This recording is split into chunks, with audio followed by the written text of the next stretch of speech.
Hello नमस्कार साथियों, मैं एचपी सिंह आप सभी का स्वागत करता हूं खान सर के पॉकेट जीके बुक के रिवीजन वाले सेशन में।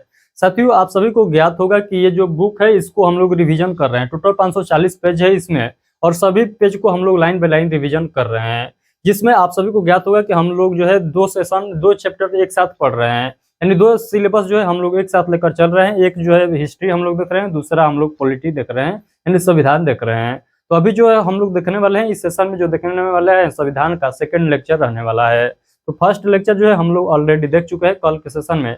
तो आप लोग को ज्ञात होगा जितना कल के सेशन में हम लोग क्वेश्चन पढ़े थे बहुत ज्यादा हो गया था कल के सेशन में, उतना पॉइंट आई होप कि आप लोग को याद होगा। उसके बाद के पॉइंट जो है आज के सेशन में हम लोग देखने वाले हैं। तो आप लोग इस वीडियो को पूरा ध्यान से देखिएगा। तो जितना मैं पॉइंट आप लोग को रिवीजन करा रहा हूँ सभी पॉइंट को आप लोग लाइन बाय लाइन समझते चलिएगा, क्योंकि एक भी पॉइंट आप लोग मिस करिएगा तो क्वेश्चन जो है आप लोग के दिमाग में जो है कंफ्यूजन बना देगा। तो सभी पॉइंट को ध्यान से समझते चलना है आप लोग को। तो सेशन को स्टार्ट करने से पहले मैं आप लोग को इस बुक का खासियत बतलाता हूं। आप सभी लोग जानते हैं कि आप लोग किसी भी एग्जाम का तैयारी क्यों ना कर रहे हैं, जहां पर ये सब क्वेश्चन पूछा जाता है उसके लिए ये बुक तो जो है रामबाण साबित होगा ही होगा। आप लोग उठा लीजिए बिहार दरोगा का जो 1275 वाला वैकेंसी था, यानी जो अभी कंप्लीट हो रहा है, ये जो वैकेंसी था इसमें क्या हुआ था, तो इसमें इस बुक से 75 से 76 क्वेश्चन जो था डायरेक्ट इसी बुक से आया था। तो उसी समय जो है इस बुक का डिमांड जो है ज्यादा बढ़ गया था। ये बुक जो है बहुत ज्यादा महत्वपूर्ण बुक है। ये बुक रामबाण साबित होगा, आप चाहे किसी भी एग्जाम का तैयारी क्यों ना कर रहे हैं तो ये बुक जो है आपके लिए बहुत ही महत्वपूर्ण है। बस इतना ही कह सकते हैं। इस बुक का खासियत आप लोग भी जानते हैं, तभी जो है इस सेशन को आप लोग देख रहे हैं। इस बुक का खासियत हमारे गिनाने से नहीं होगा, आप लोग जानते हैं इस बुक का खासियत क्या है। तो चलिए हम लोग इस सेशन को स्टार्ट करते हैं। सेशन को स्टार्ट करने से पहले यदि आप लोग चाहते हैं कि इस बुक को रिवीजन लाइन बाय लाइन करना है तो आप लोग इस चैनल को सब्सक्राइब कर लीजिए। इस चैनल पर भरोसा रखिए, इस बुक को टोटल 540 पेज को रिवीजन कराया जाएगा इस चैनल के माध्यम से, और वो भी 1 से 1.5 महीना में इस बुक को पूरा कंप्लीट करा दिया जाएगा। तो आप लोग जो है इस चैनल को सब्सक्राइब सभी लोग जरूर कर लीजिएगा। तो हम लोग क्या देखे थे कल के सेशन में, तो हम लोग देखे थे भारत के संवैधानिक विकास का इतिहास। तो हमारे देश का जो संविधान है इसके पीछे इतिहास क्या था उस पॉइंट को हम लोगों ने पूरा बेहतरीन तरीके से समझा था। आई होप कि सभी पॉइंट आप लोग को भी समझ में आया था।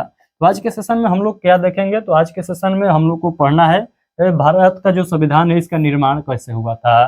तो संविधान का निर्माण हम लोग आज के सेशन में देखने वाले हैं। तो चलिए हम लोग इस सेशन को स्टार्ट करते हैं। आप सभी लोग जानते हैं कि हम जो रिवीजन करते हैं ये पीसी के माध्यम से करते हैं। तो आप लोग अपने मोबाइल को फुल स्क्रीन में कर लीजिए ताकि आप लोग डिस्टर्ब मत होइएगा। और क्या करिए, आप लोग जो है नोटिफिकेशन सब बंद कर दीजिए और आप लोग अपना ध्यान जो है फुल स्क्रीन पर लगा दीजिए। और हम भी जो है पीसी के माध्यम से आप लोग को समझाऊंगा, क्योंकि क्लियर तरीके से आप लोग को दिखाई देगा। तो चलिए आप लोग ध्यान से समझिए पूरे वीडियो को। तो चलिए हम लोग सेकंड नंबर का चैप्टर स्टार्ट करते हैं, जिसका नाम है संविधान का निर्माण, यानी जो हमारे देश का संविधान है इसका निर्माण कैसे हुआ है आज के सेशन में हम लोग पूरा बेहतरीन तरीके से समझते हैं। तो आप लोग इस सेशन को पूरा एंड तक जरूर देखिएगा और ध्यान से देखिएगा। तो चलिए हम लोग थोड़ा सा जूम कर लेता हूँ, तब जो है आप लोग को मैं लाइन बाय लाइन रिविजन करके बतलाता हूँ। तो आप लोग जो है ध्यान से पूरा क्या करिएगा, लाइन बाय लाइन समझते चलिएगा। तो यहाँ पर देखिएगा लिखा गया है, भारत में सर्वप्रथम संविधान सभा के गठन का दर्शन जो है 1895 में बाल गंगाधर तिलक के नेतृत्व में स्वराज विधेयक में होता है। तो ये पॉइंट जो है आप लोग के लिए बहुत ही महत्वपूर्ण है। ये ना जाने कितना बार ये क्वेश्चन को जो है एग्जामिनर पूछ लिया है। अगला क्वेश्चन है, 1922 ईस्वी में गांधी जी ने अपनी पुस्तक यंग इंडिया में कहा कि भारतीय संविधान भारतीयों की इच्छा अनुसार ही होगा। तो आप लोग सबसे पहले ये दोनों पॉइंट को याद रखिएगा कि बाल गंगाधर तिलक जो है कब जो है संविधान सभा के गठन का जो है मांग उठाए थे, और महात्मा गांधी जो है यंग इंडिया में जो है कब ये बात को यानी संविधान का जिक्र किए थे। ये दोनों पॉइंट बहुत ही महत्वपूर्ण है, बहुत बहुत ही महत्वपूर्ण है। इसको दोनों पॉइंट आप लोग बहुत महत्वपूर्ण टिक मार्क कर लीजिएगा। आइए हम लोग बात कर लेते हैं साइमन कमीशन के बारे में। तो साइमन कमीशन का क्या रोल था हमारे देश के संविधान को निर्माण करने में, इसको हम लोग समझते हैं। तो भारत में व्याप्त परिस्थितियों की जांच करने और उन पर अपना प्रतिवेदन प्रस्तुत करने के लिए एक 7 सदस्यीय जो है संवैधानिक आयोग नियुक्त किया गया, जिसके अध्यक्ष जॉन साइमन थे। और आयोग का गठन 1927 ईस्वी में हुआ था।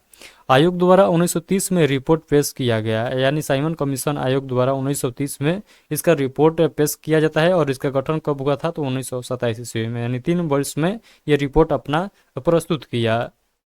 यहाँ पर देखिएगा द्वैध शासन की समाप्ति हुआ। इस रिपोर्ट के अनुसार प्रांतों में उत्तरदायित्व शासन में वृद्धि हुआ और सांप्रदायिक निर्वाचन पद्धति जारी रखना। और यहाँ पर देखिएगा बतलाया गया था, इसके रिपोर्ट में ये बात बतलाया गया था कि संसदीय व्यवस्था के प्रारंभ की सिफारिश की। ये भी ये 4 पॉइंट को जो है इसके जो है कहाँ पर, तो रिपोर्ट में ये चारों बात शामिल था। ये पॉइंट आप लोग याद रखिएगा। इस आयोग में सभी अंग्रेज थे, इसीलिए भारतीयों ने इसका विरोध किया और साइमन गो बैक के नारे लगाए। तो ये पॉइंट भी आप लोग याद रखिएगा। इस पर लॉर्ड वेकन हेड ने भारतीयों को संविधान निर्माण की चुनौती देते हुए कहा कि भारतीयों में संविधान बोध नहीं है। मोतीलाल नेहरू ने इन चुनौतियों को स्वीकार किया और नेहरू रिपोर्ट प्रस्तुत की। कमीशन की सिफारिशों पर विचार करने के लिए गोलमेज सम्मेलन आयोजित हुए। तो ये पॉइंट याद रखिएगा। उसके बाद कौन सा, तो नेहरू रिपोर्ट आता है। तो नेहरू रिपोर्ट में क्या क्या बात दर्ज था हम लोग पूरा बेहतरीन तरीके से समझते हैं। तो 1928 में बम्बई सर्वदलीय सम्मेलन में भारत के संविधान के सिद्धांत निर्धारित करने के लिए एक समिति का गठन किया गया, जिसके सभापति मोतीलाल नेहरू बने। इस समिति ने अपनी रिपोर्ट 10 अगस्त 1928 ईस्वी को पेश किया, जिसे नेहरू रिपोर्ट कहा गया। यह भारतीयों द्वारा संविधान बनाने की दिशा में प्रथम प्रयास था। ये पॉइंट आप लोग बहुत ही महत्वपूर्ण है, जरूर याद रखिएगा। यहाँ पर देखिएगा अगला पॉइंट है, औपचारिक रूप से संविधान सभा के विचार का प्रतिपादन सर्वप्रथम मानवेंद्र नाथ राय 1934 ईस्वी में किया इनके द्वारा किया गया था। अगला पॉइंट है 1935 ईस्वी में भारतीय राष्ट्रीय कांग्रेस ने पहली बार संविधान सभा के गठन की मांग की थी। 1938 में कांग्रेस की तरफ से संविधान सभा की मांग करते हुए जवाहरलाल नेहरू ने कहा कि भारत का संविधान बिना किसी बाहरी हस्तक्षेप के ऐसी संविधान सभा द्वारा बनाया जाना चाहिए जो वयस्क मताधिकार के आधार पर निर्वाचित हो। ये पॉइंट भी आप लोग याद रखिएगा। उसके बाद आता है अगला अगस्त प्रस्ताव। अगस्त प्रस्ताव कब आता है, तो 1940 ईस्वी में। तो 8 अगस्त को आता है, इसीलिए इसका नाम जो है अगस्त प्रस्ताव रख दिया जाता है। ये पॉइंट भी आप लोग याद रखिएगा। तो 8 अगस्त 1940 ईस्वी में लॉर्ड लिनलिथगो की अध्यक्षता में भारत भेजा गया। इस प्रस्ताव में कहा कि भारत में संविधान सभा का गठन द्वितीय विश्व युद्ध की समाप्ति के बाद किया जाएगा। ये पॉइंट बहुत ही महत्वपूर्ण है, जरूर याद रखिएगा। यहाँ पर नोट डाला गया है, नोट भी आप लोग याद रखिएगा। इस प्रस्ताव को कांग्रेस व मुस्लिम लीग दोनों ने अस्वीकार कर दिया। ये पॉइंट याद रखिएगा।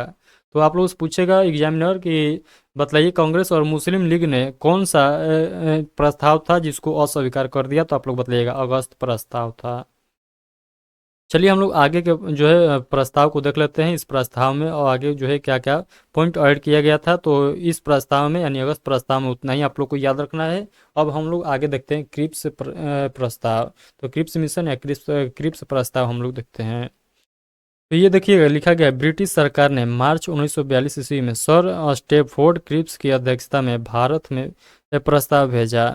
इस प्रस्ताव में फिर से द्वितीय विश्व युद्ध की समाप्ति के बाद संविधान सभा के गठन करने की बात की गई। महात्मा गांधी ने क्रिप्स मिशन को दिवालिये बैंक का बिना अतिथि का खाली चेक कहा। एक बार फिर से पढ़िएगा, महात्मा गांधी ने क्रिप्स मिशन को दिवालिये बैंक का बिना तिथि का खाली चेक कहा। इस प्रस्ताव को भी भारतीयों के द्वारा अस्वीकार किया गया। जिस प्रकार अगस्त प्रस्ताव को अस्वीकार किया गया, उसी प्रकार क्रिप्स मिशन को भी अस्वीकार किया गया। यानी दोनों मिशन जो है फेल हो चुका है। उसके बाद आता है अगला कौन सा मिशन, तो ये आता है कैबिनेट मिशन 1946 ईस्वी में। संविधान सभा का गठन इसी जो है कैबिनेट मिशन के जो है बेसिस पर होता है। चलिए देखते हैं हम लोग क्या क्या आगे इसमें पॉइंट ऐड है। देखिएगा लिखा गया है 1945 में ब्रिटेन में हुए आम चुनाव में लेबर पार्टी के सर क्लाइमेट एटली प्रधानमंत्री बने। तो ये नाम याद रखिएगा, कौन उस समय प्रधानमंत्री थे, तो सर क्लीमेंट एटली प्रधानमंत्री बने थे। उत्तरदायी दृष्टिकोण वाले एटली ने भारत में चल रहे राजनीतिक गतिविधियों को दूर करने के लिए 22 जनवरी 1946 को एक उच्च स्तरीय कैबिनेट मिशन भारत भेजने का निर्णय लिया। यह कैबिनेट मिशन जो है 24 मार्च 1946 को भारत आया, जिसके सदस्य पैथिक लॉरेंस अध्यक्ष थे और स्टेफोर्ड क्रिप्स व्यापार बोर्ड के अध्यक्ष तथा एवी अलेक्जेंडर नौसेना मंत्री थे। और 16 मई 1946 को इस मिशन ने एक योजना पेश की जिसे मंत्रिमंडल मिशन योजना कहते हैं। ये सभी पॉइंट आप लोग याद रखिएगा, बहुत ही महत्वपूर्ण है। अगला पॉइंट याद रखिएगा, भारतीय संविधान सभा। तो भारतीय संविधान सभा इस मिशन के अनुसार भारत की संविधान सभा में कुल 389 सदस्य होंगे। इन सदस्यों में 292 सदस्य ब्रिटिश प्रांतों के निर्वाचित व 93 जो सदस्य देशी रियासतों से मनोनीत किए जाएंगे। संविधान सभा के संबंध में ग्रेनविल ऑस्टिन का कथन है कि संविधान सभा कांग्रेस थी और कांग्रेस भारत था। तो ये पॉइंट भी याद रखिएगा, संविधान सभा कांग्रेस थी और कांग्रेस भारत था। ये किसका कथन है तो आप लोग बताइएगा, ग्रेनविल ऑस्टिन का है। अगला पॉइंट है 1946 में संविधान सभा के लिए संपन्न चुनाव में डॉक्टर भीमराव अंबेडकर पूर्वी बंगाल से चुने गए थे, किंतु भारत पाक के विभाजन के बाद पूर्वी बंगाल पाकिस्तान के हिस्सा में चला गया। अंततः अंबेडकर जी को संविधान सभा में शामिल करने के लिए पूना जो है संसदीय सीट पर M.R. जयकर का त्यागपत्र स्वीकार कर उपचुनाव के माध्यम से अंबेडकर जी को चुना गया। तो ये पॉइंट बहुत ही महत्वपूर्ण है, ये जरूर याद रखिएगा। आप सभी लोग जानते हैं कि डॉक्टर भीमराव अंबेडकर को कहाँ से चुनाव जीते थे, तो आप लोग कहिएगा पूर्वी बंगाल से चुनाव जीते थे। और पूर्वी बंगाल जो था ये किसका हिस्सा बन गया था जब विभाजन हुआ था भारत पाकिस्तान का, तो ये पाकिस्तान में चला गया था। तो उस कंडीशन में जो है यहाँ से जो है उनका जो है क्या हो गया, तो वहाँ से तो ये हट चुके थे, तो अब जो है उनको संविधान के अंदर संविधान सभा के अंदर लेना था। तो दिमाग लगाया गया कि जो है कहीं ना कहीं सीट पर उपचुनाव कराना होगा, यानी किसी को बैठाना होगा। तो उस समय किसको बैठाया गया, तो M.R. जयकर को बैठा कर वहाँ से उपचुनाव कराया गया और फिर से जो है डॉक्टर अंबेडकर जो है संविधान सभा में पहुँच गए। तो ये पॉइंट आप लोग जरूर याद रखिएगा। ये नाम पूछ लेता है कि किसके स्थान पर और कहाँ से चुनकर आए थे। दूसरा जो है उपचुनाव में कहाँ से अंबेडकर जी चुनाव जीते थे, तो ये पॉइंट आप लोग याद रखिएगा। चलिए अगला पॉइंट आप लोग याद रखिएगा, संविधान सभा की प्रथम बैठक 9 दिसंबर 1946 को दिल्ली में हुई, जिसके अस्थायी अध्यक्ष डॉक्टर सच्चिदानंद सिन्हा थे। तो 9 दिसंबर को संविधान सभा का फर्स्ट बैठक होता है और इसमें अस्थायी रूप से अध्यक्ष जो है सच्चिदानंद सिन्हा को बनाया जाता है। उसके बाद अगला पॉइंट है, सामान्यतः एक प्रतिनिधि 10 लाख लोगों के प्रतिनिधित्व करता था। ये भी क्वेश्चन पूछा जाता है कि जो एक प्रतिनिधित्व था वो कितने लाख जनसंख्या के पीछे था, तो आप लोग कहिएगा 10 लाख जनसंख्या के। अगला पॉइंट है, ब्रिटिश प्रांत के सदस्यों का चुनाव विधानसभा के निर्वाचित सदस्यों द्वारा एकल संक्रमणीय मत के समानुपातिक प्रतिनिधित्व द्वारा किया जाना था। देशी रियासतों में प्रतिनिधियों का चयन रियासतों के प्रमुख द्वारा किया जाना था। ये दोनों पॉइंट याद रखिएगा। चलिए अगला पॉइंट है, संविधान सभा के लिए चुनाव जुलाई अगस्त 1946 में हुआ। 296 सीटों में से 208 कांग्रेस को और 73 जो है मुस्लिम लीग को तथा 15 स्वतंत्र सदस्यों को प्राप्त हुई। संविधान सभा में ब्रिटिश प्रांतों के 296 प्रतिनिधियों का विभाजन सांप्रदायिक आधार पर किया गया, जिसमें 163 हिंदू, 80 मुसलमान, 6 पिछड़ी जनजातियाँ, 6 भारतीय ईसाई और 31 जो थे अनुसूचित जाति और 3 फारसी और 3 एंग्लो इंडियन थे। ये पॉइंट आप लोग याद रखिएगा। उसके बाद हम लोग बात कर लेते हैं, यहाँ पर देखिएगा तो दल और निर्वाचन सदस्यों की संख्या, यानी कौन से दल कितना सीट जीता था इस निर्वाचन में। तो कांग्रेस 208 सीट टोटल जीते थे, मुस्लिम लीग ने 73 सीट जीता था, निर्दलीय पार्टी 8 सीट जीते थे, यूनिस्ट पार्टी 1 सीट जीता, यूनिस्ट जो है मुस्लिम पार्टी 1 सीट जीता। यहाँ पर अलग अलग पार्टी का नाम यहाँ पर लिखा गया है, एक सीट जो है सभी पार्टी ने यहाँ पर जीता था। तो सभी पॉइंट आप लोग याद रखिएगा। चलिए आगे हम लोग देख लेते हैं संविधान सभा की कार्यप्रणाली। तो संविधान सभा की कार्यप्रणाली को हम लोग जो है क्या करते हैं, देखते हैं एक नज़र में। तो यहाँ पर देखिएगा लिखा गया है 9 दिसंबर 1946 को संविधान सभा का प्रथम बैठक होता है, जिसका अस्थायी अध्यक्ष डॉक्टर सचिदानंद सिन्हा को बनाया जाता है। केवल 211 सदस्यों ने ही भाग लिया था पहला संविधान सभा के बैठक में, ये पॉइंट भी आप लोग को याद रखना है। मुस्लिम लीग ने बैठक का बहिष्कार किया था, तो ये पॉइंट भी आप लोग को याद रखना है। दूसरी बैठक 11 दिसंबर 1946 को होता है, जिसमें अस्थायी रूप से डॉक्टर सचिदानंद सिन्हा को अध्यक्ष बनाया जाता है। BN राव संवैधानिक सलाहकार नियुक्त किए गए थे, ये पॉइंट भी आप लोग को क्या करना है, याद रखना है। आइए हम लोग देख लेते हैं उद्देश्य प्रस्ताव के बारे में। तो उद्देश्य प्रस्ताव 13 दिसंबर 1946 को पंडित जवाहरलाल नेहरू द्वारा प्रस्तुत तथा 22 जनवरी 1947 को संविधान सभा द्वारा स्वीकृत इसको किया गया था। किसको? तो उद्देश्य प्रस्ताव को। अगला पॉइंट है उद्देश्य प्रस्ताव ही आगे चलकर संविधान की प्रस्तावना बना। और यहाँ पर अगला पॉइंट है उद्देश्य प्रस्ताव की स्वीकृति के बाद संविधान सभा ने संविधान निर्माण हेतु 8 बड़ी समितियों व अन्य कई छोटी समितियों का गठन किया। तो ये पॉइंट भी याद रखिएगा। प्रमुख बड़ी समितियां एवं उनके अध्यक्ष कौन कौन थे? तो यहाँ पर ये क्वेश्चन जो है डायरेक्ट एग्जामिनर पूछता है, तो ये आप लोग रट कर याद कर लीजिएगा, क्योंकि इसको आप लोग ट्रिक के माध्यम से भी याद कर सकते हैं, रट कर भी याद कर लीजिएगा, क्योंकि यहाँ से क्वेश्चन बहुत ज़्यादा पूछा जाता है। तो संघ शक्ति समिति के अध्यक्ष पंडित जवाहरलाल नेहरू, संघीय संविधान समिति के अध्यक्ष पंडित जवाहरलाल नेहरू थे। प्रांतीय संविधान समिति के अध्यक्ष पूछेगा तो सरदार वल्लभ भाई पटेल थे। मौलिक अधिकारों एवं अल्पसंख्यक संबंधी परामर्श समिति का अध्यक्ष सरदार वल्लभ भाई पटेल थे। और उसके बाद देखिएगा यहाँ पर 2 उप समितियाँ थी, तो ये भी आप लोग याद रखिएगा। मौलिक अधिकार उप समिति के अध्यक्ष JB कृपलानी, अल्पसंख्यक उप समिति के अध्यक्ष जो है HC मुखर्जी, प्रारूप समिति का अध्यक्ष डॉक्टर भीमराव अंबेडकर, प्रक्रिया नियम समिति का अध्यक्ष डॉक्टर राजेंद्र प्रसाद, संचालन समिति का अध्यक्ष डॉक्टर राजेंद्र प्रसाद, राज्यों के लिए समिति अन्य समितियां का अध्यक्ष पंडित जवाहरलाल नेहरू, कार्य संचालन समिति का अध्यक्ष KC मुंशी, संविधान सभा के कार्यों से संबंधित समिति के अध्यक्ष GB मावलंकर और सदन समिति का अध्यक्ष V पीटाभी सीतारमैया, राष्ट्रीय ध्वज संबंधी तदर्थ समिति का अध्यक्ष डॉक्टर राजेंद्र प्रसाद थे। ये सभी समिति उप समिति के अध्यक्ष का नाम आप लोग जरूर याद रखिएगा, बहुत ज़्यादा क्वेश्चन यहाँ से पूछा जाता है। आइए हम लोग प्रारूप समिति के बारे में थोड़ा सा देख लेते हैं, क्योंकि ये समिति जो है बहुत फेमस है, ये जो है बार बार एग्जामिनर यहाँ से क्वेश्चन पूछता है।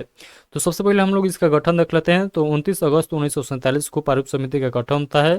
प्रथम बैठक जो होता है 30 अगस्त 1947 को होता है, और इसका अध्यक्ष जो थे डॉक्टर भीमराव अंबेडकर थे। और टोटल जो सदस्य थे ये 7 सदस्य थे, जिसमें भीमराव अंबेडकर भी शामिल थे। यही 6 अन्य सदस्य और एक जो है अध्यक्ष थे। तो टोटल जो है 7 सदस्यीय ये क्या था, तो समिति था। तो ये 7 सदस्य का नाम आप लोग जरूर याद रखिएगा। पहला डॉक्टर भीमराव अंबेडकर जो कि अध्यक्ष थे, बाकी सभी लोग सदस्य थे। यहाँ पर याद रखिएगा गोपाल स्वामी अय्यर, उसके बाद अल्लादी कृष्णा स्वामी अय्यर, उसके बाद डॉक्टर के एम मुंशी, सैयद मोहम्मद जो है सादुल्ला। उसके बाद आगे आप लोग नाम याद रखिएगा, 2 और नाम आप लोग को याद रखना होगा। 2 नाम है N माधव रावी, ये जो आए थे ये किसके जगह पर आए थे, तो BL मित्र की जगह ली थी। और टी कृष्णा माचारी आप लोग याद रखिएगा। और ये किनके जगह पर आए थे, तो खेतान की जगह पर, यानी डॉक्टर DB खेतान की जगह पर ये आए थे। तो ये पॉइंट सभी याद रखिएगा। चलिए अगला पॉइंट याद रखिएगा। 26 नवंबर 1949 को हमारा संविधान सभा द्वारा अपनाया गया, स्वीकार किया गया, अंगीकृत किया गया। इसके कुछ प्रावधान जैसे अंतरिम संसद, नागरिकता, अस्थायी एवं संक्रमणकालीन उपबंध, निर्वाचन संबंधी उपबंध आदि 26 नवंबर 1949 को ही लागू हो गए थे। यानी 26 नवंबर 1949 को टोटल जो है 16 अनुच्छेद को लागू कर दिया गया था। आप सभी को ज्ञात है कि हमारे देश का संविधान 26 जनवरी 1950 को जो है लागू हुआ था, बट कुछ अनुच्छेद था जिसका संख्या जो था 16 था, ये 26 नवंबर 1949 को ही लागू हो गया था। ये पॉइंट आप लोग याद रखिएगा। अगला पॉइंट है संपूर्ण संविधान 26 जनवरी 1950 को लागू हुआ था। 26 नवंबर को संविधान दिवस के रूप में मनाया जाता है। पहला जो है संविधान दिवस कब मनाया गया, 26 नवंबर 2015 को मनाया गया। तो 26 नवंबर संविधान दिवस के रूप में मनाया जाता है, 2015 से मनाया जाता है। अगला पॉइंट है, संविधान निर्माण में 2 वर्ष 11 मास 18 दिन का समय लगा था। 2 वर्ष 11 महीना 18 दिन लगा था संविधान को निर्माण करने में। संविधान बनकर लागू होने में 3 वर्ष 1 माह 16 दिन का समय लगा। विश्व के 60 देशों के संविधानों को अवलोकन किया गया। इस पर जो है टोटल 64 लाख रुपया व्यय हुआ। इसके प्रारूप पर 114 दिन तक विचार हुआ।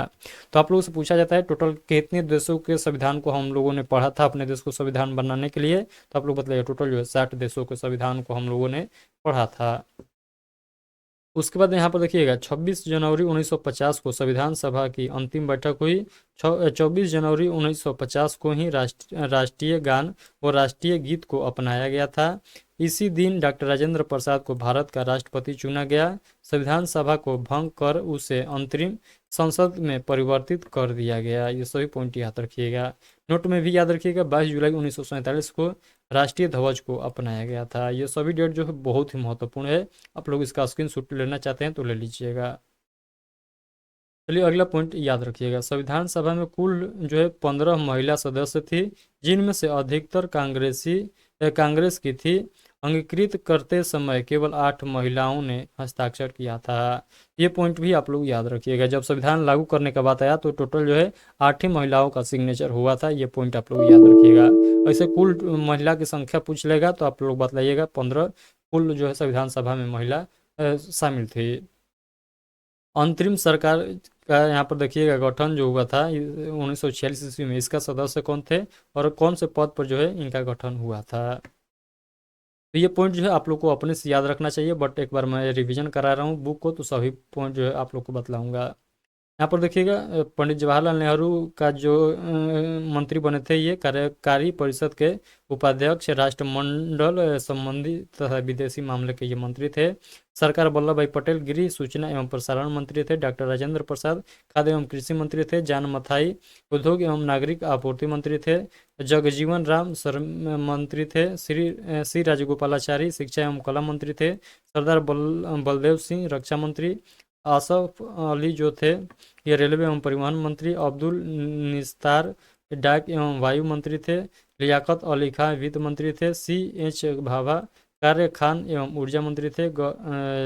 गजनफर अली खान ये स्वास्थ्य मंत्री थे।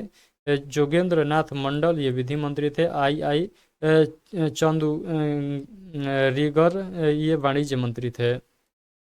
तो ये सभी आप लोग को याद रखना है। अंतरिम जो सरकार का गठन हुआ था तो उसमें कौन व्यक्ति कौन से पद पर मंत्री बने थे, ये सभी पॉइंट आप लोग याद रखिएगा।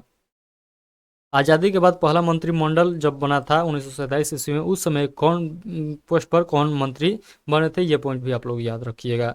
ये सारा पॉइंट आप लोग याद रखिएगा। पंडित जवाहरलाल नेहरू प्रधानमंत्री थे और राष्ट्रमंडल एवं विदेशी मामले और वैज्ञानिक शोध के मंत्री थे। सरदार वल्लभ भाई पटेल गृह सूचना एवं प्रसारण राज्यों के मामले के मंत्री थे। डॉक्टर राजेंद्र प्रसाद खाद्य एवं कृषि मंत्री थे। मौलाना अब्दुल कलाम आज़ाद शिक्षा मंत्री। डॉक्टर जान मथाई रेलवे एवं परिवहन मंत्री। R.K. षणमुगम सेठी वित्त मंत्री थे।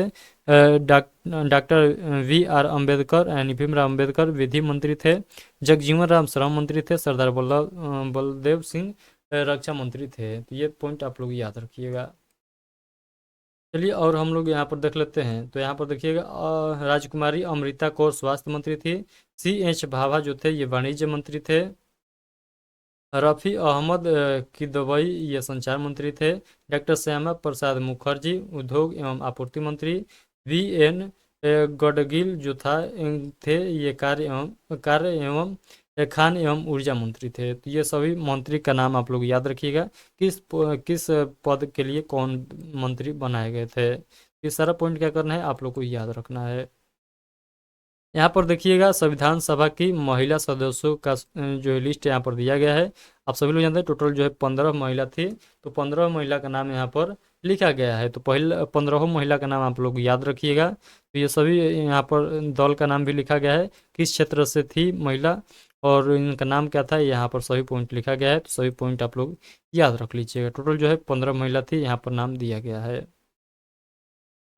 उसके बाद यहाँ पर हम लोग देख लेते हैं तो हंसा मेहता कांग्रेस द्वारा बम्बई में नामांकित ऑल इंडिया विमेंस कॉन्फ्रेंस की अध्यक्ष थी। उसके बाद अगला पॉइंट है, संविधान सभा में बेगम एजाज रसूल एकमात्र मुस्लिम महिला थी। एनी मस्करीनी देशी रियासतों से प्रतिनिधित्व करने वाली एकमात्र महिला प्रतिनिधि थी। यदि आप लोग 15 महिला का नाम याद नहीं रखते हैं तो ये 3 महिला का नाम जो है आप लोग को हर हाल में याद रखना ही रखना है। तो आज के सेशन में हम लोग इतना ही देखते हैं। आई होप कि जितना मैं पॉइंट बतलाया हूँ आज के सेशन में सभी लोग को पूरा क्लियर तरीके से समझ में आ चुका है। थोड़ा बहुत भी आप लोगों को डाउट लगता है आज के सेशन से रिलेटेड तो आप लोग बेशक इस वीडियो के कमेंट बॉक्स के माध्यम से पूछ सकते हैं, मैं उसका रिप्लाई जरूर दूंगा। आगे के सेशन में हम लोग देखेंगे कि संविधान की विशेषताएं क्या है। हो सकता है कि संविधान के जो है अनुसूची या प्रस्तावना जो है हम लोग कल के सेशन में देख सकते हैं। तो कल के सेशन में हम लोग ये 3 नंबर का जो चैप्टर बचा हुआ है इसको देखेंगे और हमारा संविधान का जो मेन पार्ट है उसको भी हम लोग हो सकता है कि कल जो है देख लेंगे, अनुसूची या प्रस्तावना हम लोग देख सकते हैं। तो चलिए आज के लिए इतना ही रखते हैं। आई होप कि जो जो मैं पॉइंट बतलाया हूँ सभी पॉइंट आप लोगों को क्लियर समझ में आ चुका है। मैं फिर से एक बार बतलाना चाहूँगा कि यदि आप लोग चाहे किसी भी एग्जाम का तैयारी कर रहे हैं जहाँ पर जीएस से क्वेश्चन पूछा जाता है तो उसके लिए ये सेशन जो है आप लोग के लिए रामबाण साबित होगा, क्योंकि ये बुक जो है बहुत ही महत्वपूर्ण है। आप लोग बिहार दुर्गा के एग्जाम देखे थे कि डायरेक्ट जो है क्वेश्चन यहाँ से हूबहू लड़ा था। तो आप लोग इस बुक को जो है सभी पेज को रट डालिएगा। कहने का मतलब कि एक एक क्वेश्चन आप लोगों से टच में होना चाहिए। तो चलिए अभी के लिए इतना ही, मिलते हैं आगे के सेशन में, तब तक के लिए आप सभी को बहुत बहुत धन्यवाद।